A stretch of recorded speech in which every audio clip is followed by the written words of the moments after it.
Hello YouTube and fellow DC Comics fans! I'm Kelly One Shot, and this is my review of Batman 63 from DC Comics.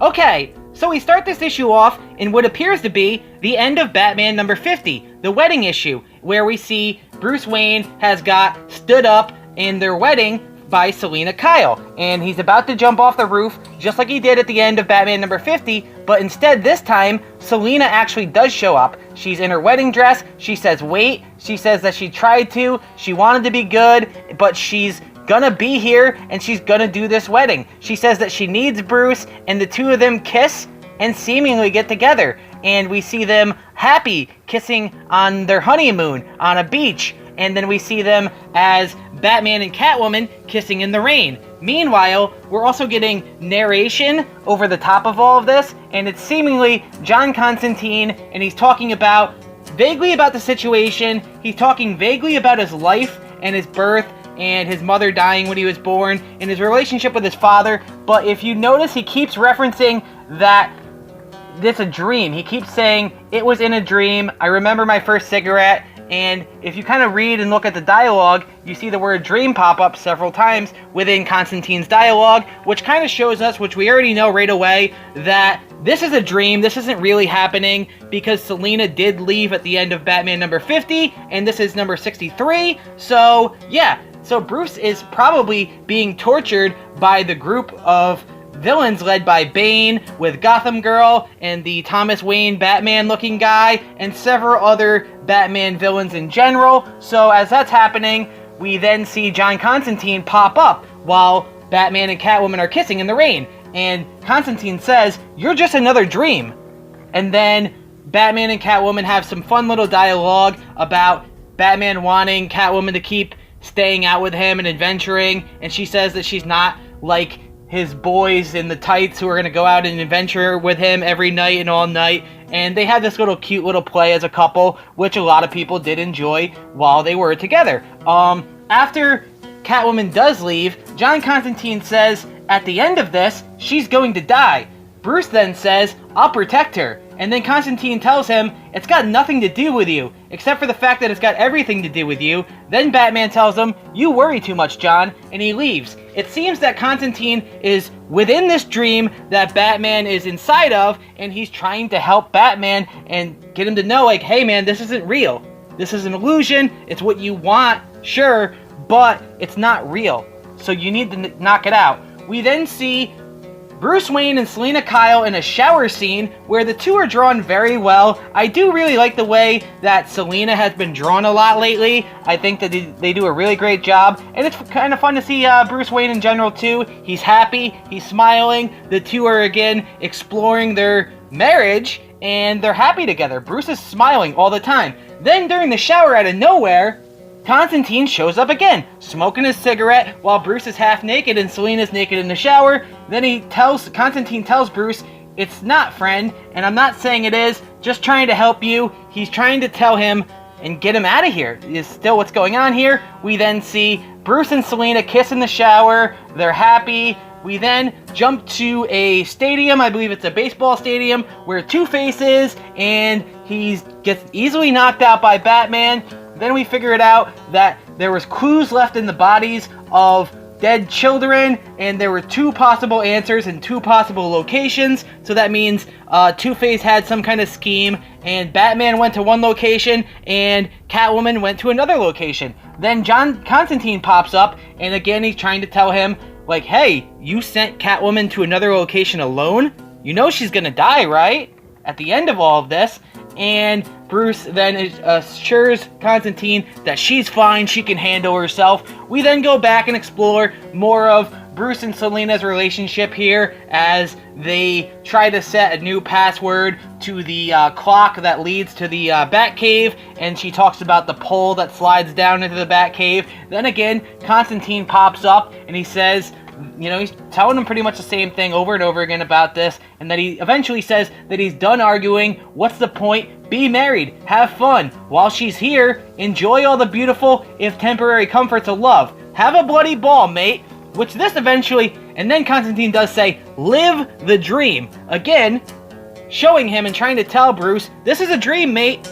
You gotta snap out of it. this pisses off Bruce, and Bruce smashes Constantine in the face, which is a pretty cool scene, and I like that they've been using, like, the POWs in this during, like, the quick punches, so it's kind of like old school, but I kind of like it, and it fits here in these situations. And then Bruce eventually tells Constantine that he never understood you. With your power, your will, you could have been one of the greats. You could have saved the world. You could have been a superhero if you weren't such an idiot. And then Constantine leaves. We then see Batman and Catwoman driving in the retro Batmobile that Tom King has chose to use in his Batman series. I think it's kind of neat. It's got the bat face on the front of the Batmobile. There it is right there. We then see the two of them talk about 3 different fairly vicious murders that have happened tonight with Killer Croc and, of course, Kite Man. They don't say who the other killer was. And then Batman does say, "This is Gotham. Everything's wrong." And Catwoman then says something. She says, "No, this is Gotham. Everything's wrong." I don't know if that has anything to do with Gotham Girl per se, but I know that she's going to have more and more to do with this, especially as the crossover comes up. I believe it's called The Price, with Batman and the Flash, written by Joshua Williamson, which is going to be a 4-part series next month, and I cannot wait for that. That's going to be a lot of fun. Either way, the two of them are still in the Batmobile, and then Batman's like, "Kiss me," and Catwoman kind of wonders why, and he's like, "Just kiss me, please." And then they kiss, and she asks if this is long enough, and then Batman's like, "No," because he kind of wants to enjoy this, because he knows that the dream is going to turn into a nightmare, and that, like Constantine says, she's probably going to die at the end of this. We then see Constantine in an elevator, and he's talking to somebody, and he's smoking a cigarette, and the person tells him, "Hey man, can you not light that in here?" And then John lights it up anyway, and he's like, "What does it matter? It's not like this cigarette is real. It's not like my mouth is real. This elevator, none of it. We're not even in a building, and you're not even a person talking to me right now." And then he again says, "Dreams. Just because everyone follows you, you think you run the bloody world." So again, mentioning dreams. He's kind of asserting that. Then when Constantine gets into the roof, he says, "Joker?" Because he sees that obviously Catwoman has died, and she's in the arms of Batman, and then Batman then tells Constantine, it was a sniper, just like what happened to Dick. Maybe it was the KG Beast again. He doesn't know what happened, so he's holding Catwoman's body. Then Batman asks Constantine, "What is this? What's going on? What's happening?" And Constantine tells him straight up, "They've got you strapped to some kind of machine, using Scarecrow fear gas to induce you this, all of this. Whatever came before, whatever comes next. They're trying to bleed you mad, dog. They're trying to make you go insane." He doesn't say dog, I'm sorry, I put that there. Either way, Constantine tells him that the villains have you strapped to a machine, and they're inducing you with fear gas, and none of this is real. And Batman then asks, "Are you here to help me, to get me out of here?" And Constantine tells him, "No, I'm sorry. I'm here to tell you you can't get out. You'll never get out. You'll go mad. Not that you'll remember any of this in the next one." I think maybe he's saying that because in the next book it might be the crossover, and if that happens and they kind of like break this up like abruptly with Batman being captured by the villains and then we go into the crossover, that's going to be pretty lame and pretty weird. So they either need to wrap this up soon before we go into that, or it is going to be an abrupt change, and like Constantine is saying, maybe you'll remember in the next one, but he might also be saying that I've been trying to help you, and that this is one of multiple dreams that you keep having, and I keep popping into them to try to help you in some way. Then Batman says, You're not John." And then John Constantine says, "No, Batman, I'm not. No one knows you're here. You're quite alone. Well, let's just say I'm just like everything else around here. Just like you, really. Just another dream becoming just another nightmare." So this isn't actually John Constantine, apparently. It's somebody else that we find out, but we don't actually find out who it is in this issue.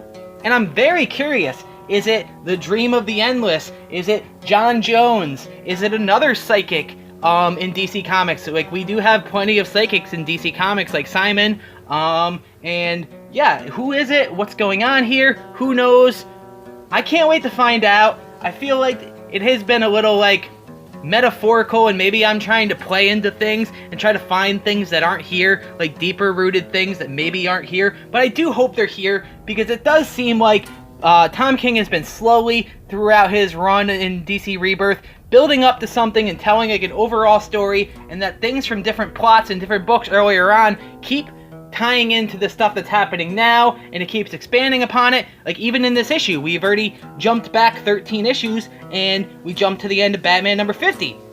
So I hope that they build up to something great, and I want to see what's going on now that essentially Bane and all those villains have Batman captured. And I do know that the price is coming up soon with Batman and the Flash, though they could just say that that happened right before this or right after this and then pick this story up, but that would be kind of weird because that's going to be 2 issues of Batman, so I don't know exactly how it's going to play out. Let's see. Either way, very excited. I do think that the artwork throughout this book is very well done. This team has been very good at doing pretty much most things.